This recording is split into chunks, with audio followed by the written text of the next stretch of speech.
Muchas gracias, me siento emocionado,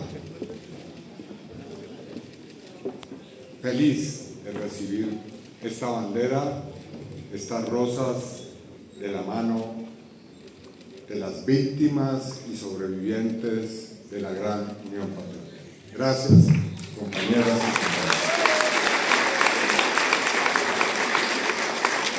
Queridas compañeras y queridos compañeros, víctimas y sobrevivientes del genocidio contra la Unión Patriótica.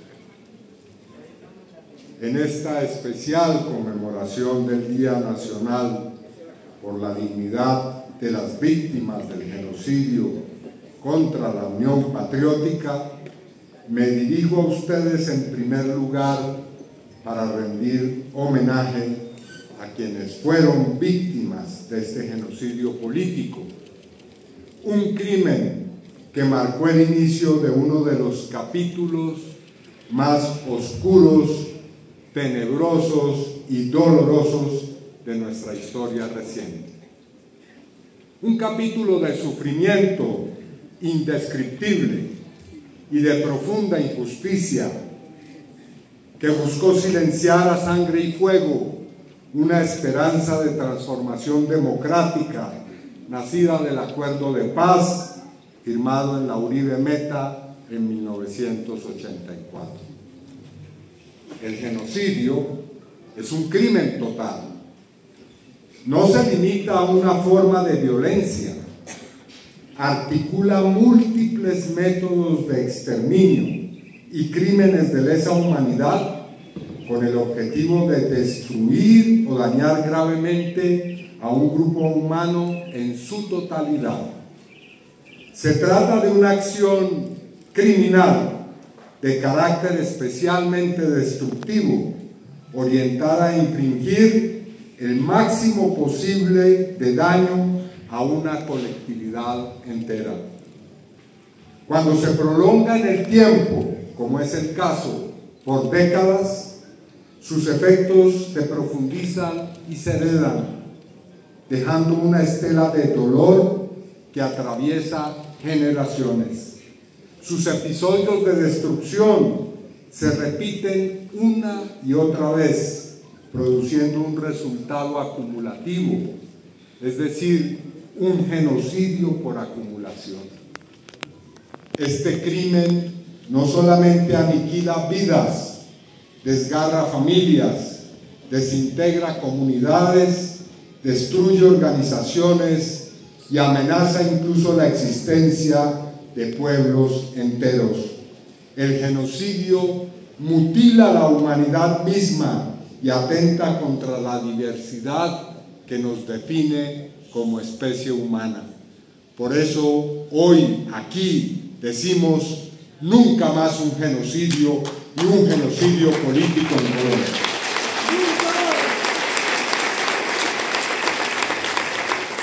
En esta ocasión también me dirijo a ustedes para expresar mi más sincero agradecimiento por el apoyo que me han brindado en mi precandidatura presidencial dentro de la consulta del Pacto Histórico.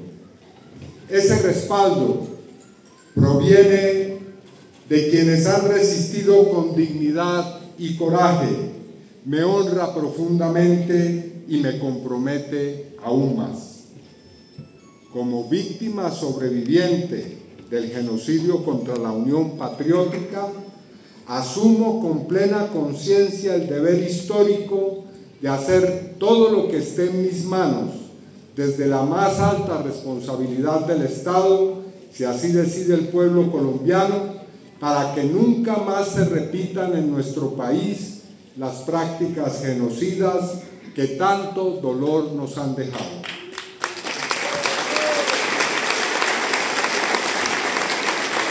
Y más allá de nuestras fronteras, me comprometo también a alzar la voz en la comunidad internacional con firmeza y sin ambigüedades, como lo ha hecho nuestro querido presidente Gustavo Petro, contra todo genocidio como el que se ha perpetrado contra el pueblo palestino en Gaza. el gran dirigente uruguayo, el presidente José Pepe Mujica, decía que la humanidad aún vive en la prehistoria, pues su verdadera historia solo comenzará el día en que supere definitivamente la guerra. Permítanme parafrasear a José Mujica y decir: la humanidad solo comenzará a escribir su historia cuando el genocidio en todas sus formas sea parte de la prehistoria de las sociedades. Honro la memoria de miles de víctimas que dejó el genocidio contra la Unión Patriótica, entre ellas la memoria de mi padre, Manuel Cepeda Vargas. Honro su vida y su ejemplo. A pesar de que muy pocos de ellos albergaban la esperanza de salvarse, permanecieron hasta el momento del desenlace trágico en sus puestos y responsabilidades. Otras y otros solo emprendieron el exilio cuando los atentados eran inexorables o incluso después de haber sobrevivido a esos atentados. Decidieron conscientemente recorrer el camino que los llevaba a un destino fatal. Lo hicieron porque creían realmente en la democracia y en la política. Por eso en este día debo decir que tal vez la mejor manera de honrar esa memoria es incorporar en nuestra práctica política su ejemplo de máxima valentía y de compromiso con el pueblo colombiano en sus luchas. No perder nunca de vista que ese ejemplo es el referente ético más valioso del cual somos depositarios. Y cada vez que recibimos un golpe, cada vez que nos dejamos llevar por disputas triviales o ambiciones personales, tener presente en lo alto esa luz que nos ilumina con su poderosa fuerza.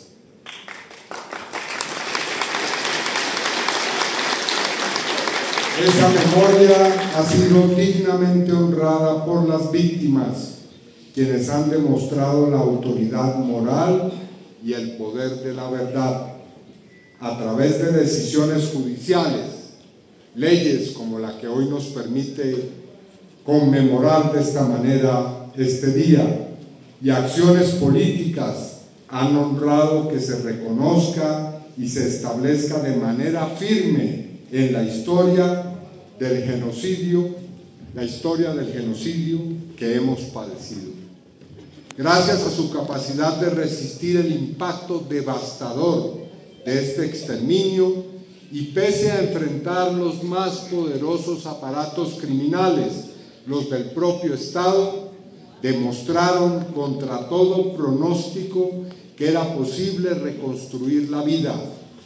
Así transformaron a la Unión Patriótica de una colectividad víctima de un genocidio político a una fuerza de gobierno y en uno de los pilares más importantes del pacto histórico, la fuerza política más grande que tiene el país. Una historia verdaderamente épica que nos llena de orgullo y esperanza al mostrar que el ser humano puede sobreponerse a las peores adversidades. Y en el corazón de esta gesta han estado las mujeres.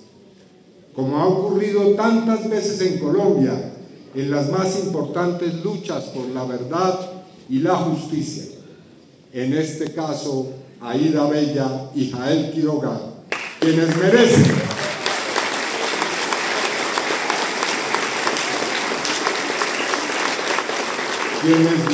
además de muchos otros reconocimientos, volver a ser elegidas senadoras de la República.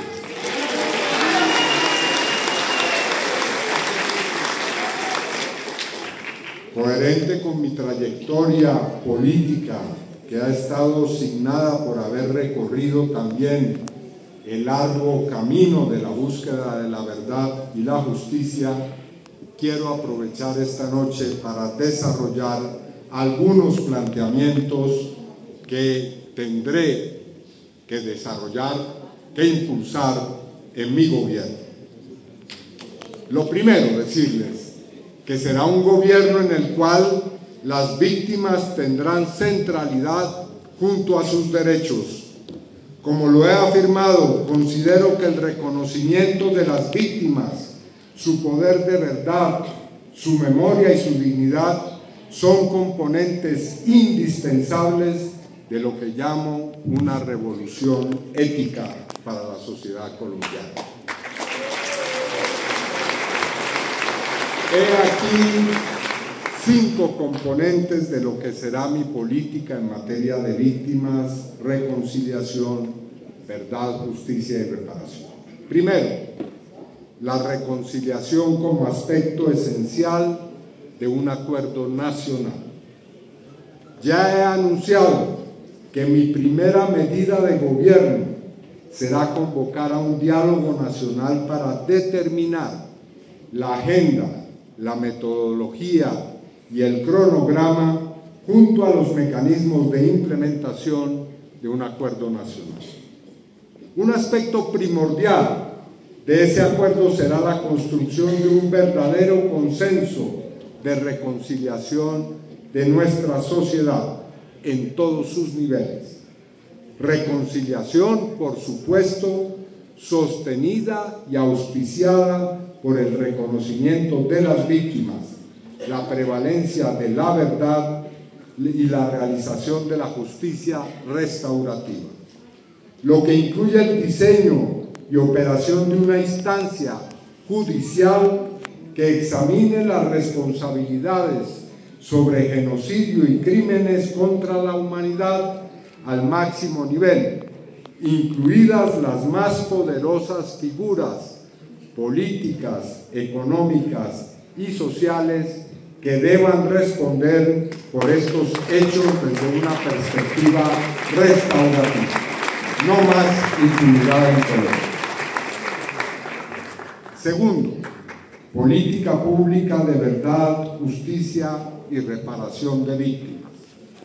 Mi gobierno avanzará al máximo en el cumplimiento del deber de reparación y satisfacción de los derechos a la verdad y la justicia del gran universo de víctimas que hay en Colombia y que al día de hoy, según el Registro Único de Víctimas, asciende a 10.110.121 personas. En este sentido, debemos fortalecer un concepto de reparación que va más allá de la reparación administrativa e indemnizatoria de carácter individual. Las reparaciones, especialmente aquellas que ordene la Jurisdicción Especial para la Paz, las de otros tribunales o las de programas administrativos, deben involucrar a las comunidades, a los comparecientes o autores de los crímenes y a las víctimas, y deben derivar en planes de desarrollo territorial, como planteó el Acuerdo Final de Paz de 2016.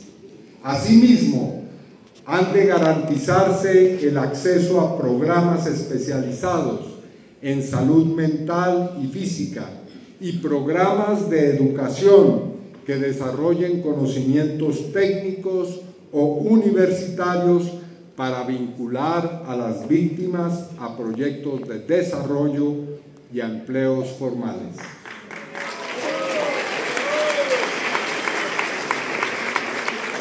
Hago además un anuncio perentorio en este campo. Si he dicho que perseguiré con toda la fuerza a la macrocorrupción, debo ser categórico al anunciar que quienes roben, desvíen o manipulen recursos públicos destinados a la atención o reparación de víctimas serán objeto de persecución penal implacable y como jefe de Estado usaré todas las atribuciones constitucionales para proteger los recursos de la reparación de quienes han sufrido la violencia en Colombia. Tercero, garantías de no repetición, la protección de firmantes de paz y lideresas y líderes sociales. Valorando los esfuerzos hechos en este campo por el actual gobierno, vamos a examinar de manera detenida y detallada en dónde han estado las fallas esenciales en el proceso de protección de las lideresas y líderes sociales, personas que defienden los derechos humanos o ambientales y firmantes de paz. Aunque no he sido proclive a fijar condiciones en diálogos de paz entre los grupos armados y el Estado, debo decir que en los procesos de diálogo y negociación, el compromiso de no asesinar líderes sociales y firmantes de paz es una línea roja que trazaré desde mi gobierno, y que la exigencia de cesar toda clase de agresiones al comenzar un diálogo de paz es una condición necesaria para garantizar el éxito de cualquier proceso de conversaciones de paz.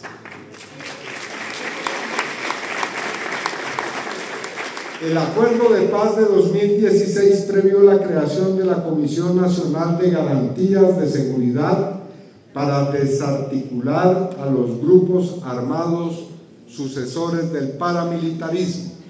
Sin embargo, esa política nunca se ha implementado con rigor en el pasado. Es hora de retomarla sin titubeos. No podemos permitir que la historia de la Unión Patriótica vuelva a repetirse contra ninguna otra organización social o política.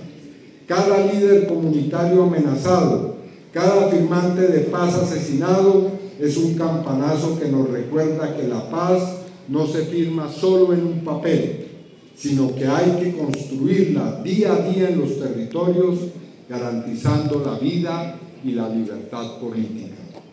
Por ello, insistiré en medidas contundentes de protección colectiva, en presencia de la fuerza pública en alianza con las comunidades, bajo un enfoque de seguridad humana, no militarista, porque la mayor seguridad se logra cuando hay paz, y en diálogos sociales que desactiven los conflictos locales antes de que se escalen.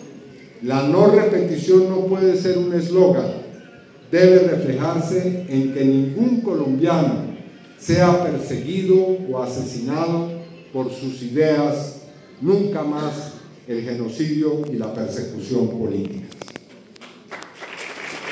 Cuarto, implementación del Acuerdo de Paz de 2016. Uno de los ejes centrales de la política de paz de mi gobierno será sin duda la fase final de implementación del Acuerdo de Paz de 2016. No debemos olvidar que Colombia está obligada a esta implementación, entre otras causas, por la declaración unilateral de Estado respecto a ese acuerdo. También que tiene el compromiso de hacer lo que se requiera para mantener los mecanismos de apoyo de la comunidad internacional al acuerdo, tales como la condición de países garantes y la misión de las Naciones Unidas. En mi condición de jefe de Estado, ratificaré esa declaración unilateral. Según lo previsto, en el acuerdo final, el próximo gobierno le corresponde el último periodo de implementación, el último periodo gubernamental de implementación del acuerdo.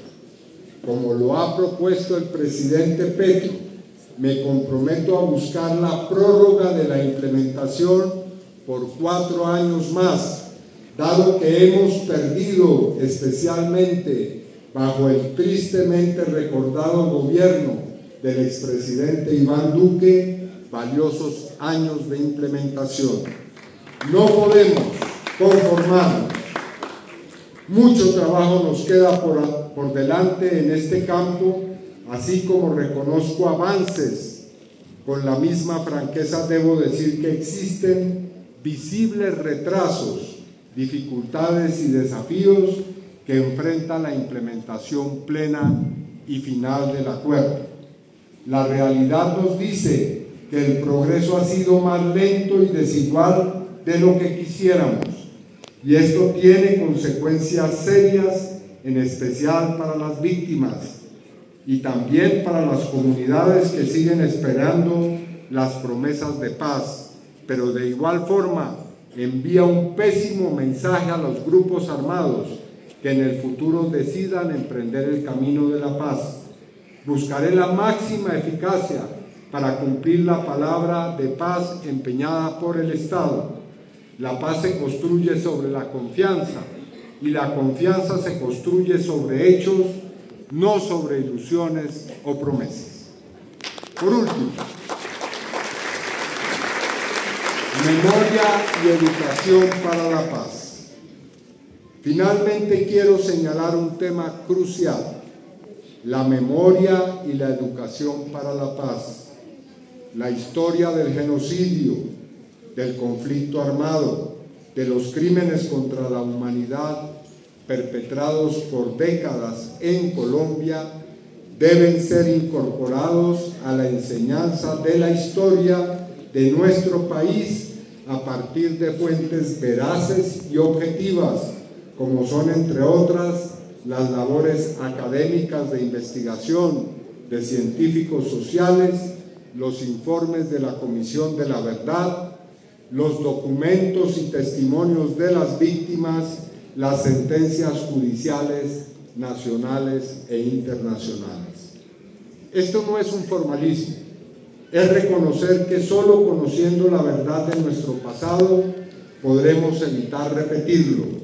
Tenemos el deber de socializar masivamente el informe de la Comisión de la Verdad, de apoyar los museos de memoria, de llevar a nuestras escuelas los relatos de las víctimas, que las nuevas generaciones aprendan lo que aquí pasó y puede ser sigue pasando, cómo la intolerancia puede llevar a la barbarie y cómo la democracia debe proteger a quienes piensan de manera distinta. La memoria es un pilar de la reconciliación, por eso no descansaremos hasta ver que en cada texto escolar de historia de Colombia se hable de la Unión Patriótica, sus líderes y militantes perseguidos y perseguidas, su legado de lucha por la paz democrática. Compañeras y compañeros, el camino de la paz es empinado, tiene obstáculos, a veces parece ensombrecido por dificultades, pero no estamos dispuestos a retroceder. Hoy renovamos ante ustedes un pacto ético y político. No habrá paz completa sin verdad y sin justicia. No habrá paz verdadera sin reparación y garantía de no repetición. Cada meta del acuerdo de paz que alcancemos, cada reforma que implementemos, será un ladrillo más en la construcción de esa paz con justicia social por la que ustedes y nosotros y muchos colombianos tanto hemos luchado. En memoria de todos los hombres y mujeres de la Unión Patriótica que perdieron la vida, refrendamos nuestro compromiso y nuestro juramento de que nunca más habrá otro genocidio político en Colombia. Rechazamos las amenazas a políticos de todas las orillas, conocemos el dolor y no permitiremos jamás que las balas vuelvan a reemplazar las ideas y los argumentos. No permitiremos que el miedo vuelva a imponerse sobre la esperanza. Cada vez que recordemos sus nombres, hagámoslo con la frente en alto, sabiendo que estamos construyendo el país que ellas y ellos soñaron, un país donde quepamos todos, un país en el que disentir no cueste la vida.